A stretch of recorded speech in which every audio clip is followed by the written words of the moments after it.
I reported for work at 5:30 on the Monday morning, dressed in my working clothes and little cloaks, also my school cap. We went down in the cage at 6 o'clock, and when I reached the pit bottom, I don't know what I was doing really. It was a different world. Everywhere was lit in the pit bottom. All the miners were chatting away, and I went into the deputy's place and was introduced to the deputy, and then the miners started to take the mick out of me, sending me on useless errands for caps of nail holes, see if the curtains had come back, and things like that. My first job down the mine was as a locker boy. That entailed crouching on the plane, a kind of a fairly steep incline, and as the tubs went by, it was up to me to put a locker, which was very hard wood, shaped like a torpedo, into the front and rear wheels. This was to steady them up, otherwise there would have been a disaster at the other end. I can't say that I liked it, and if I didn't get my hands out quick enough, which I often didn't, then the tops of my thumb, the skin was taken off. Well, I stuck this for quite a while, and then I thought, no, this is not for me. So I then got a job as a ploughboy.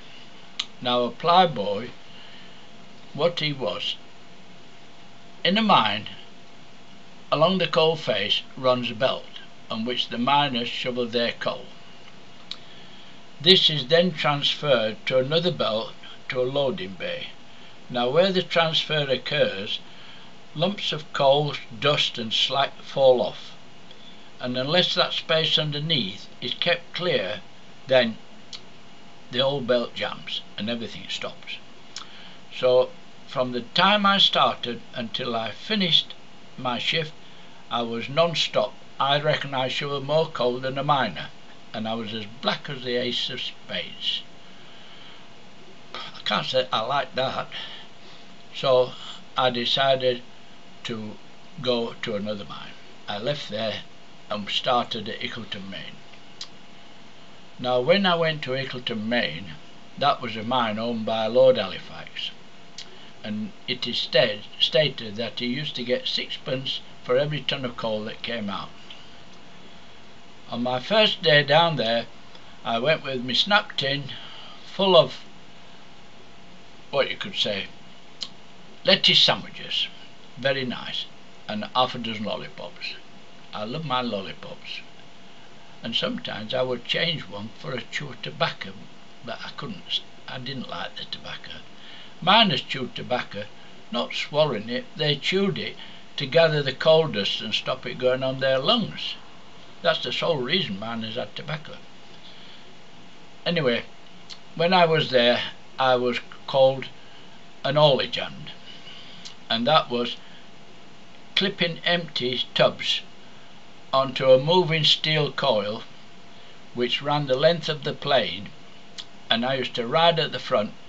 When I got to the end of the plane where the miners were working, I'd unclip them and bring back all the full ones. This was like a yo-yo, up down all day long.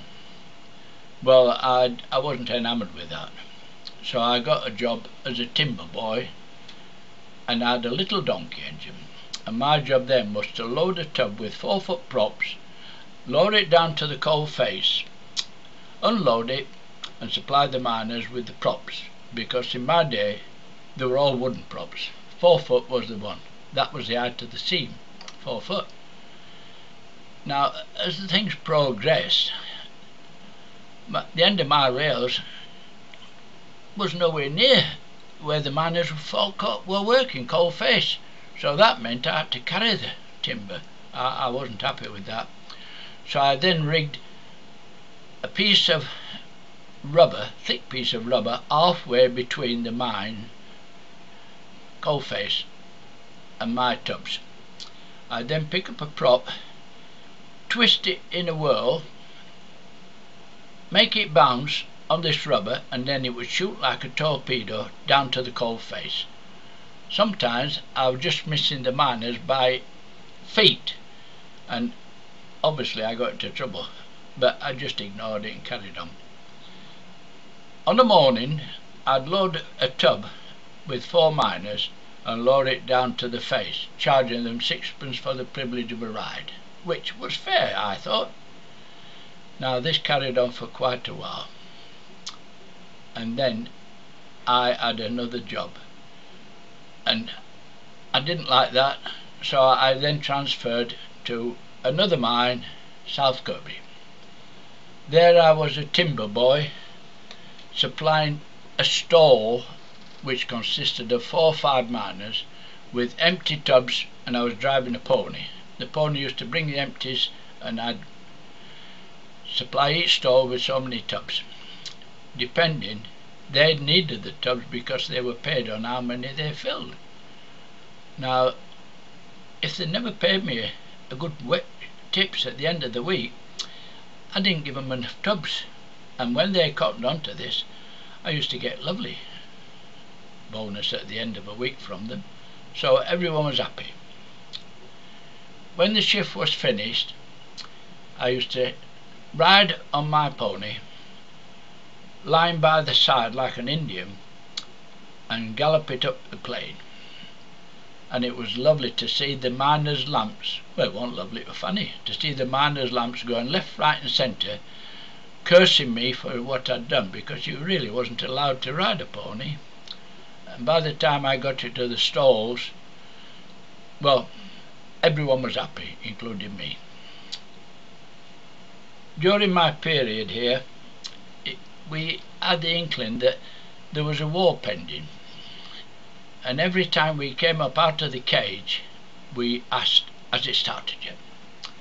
And the answer was always the same, no.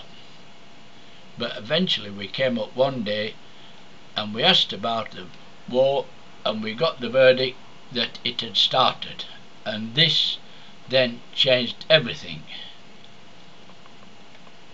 So I immediately joined the Navy. I had an examination, medical, in Sheffield and in Manchester. When I told my father, he immediately informed them that I was only 17, underage and in a reserved occupation. This put the kibosh on that. So, unknown to him, I then went and joined the army. And I never said anything until I had to leave to join the regiment. And that's when it all started.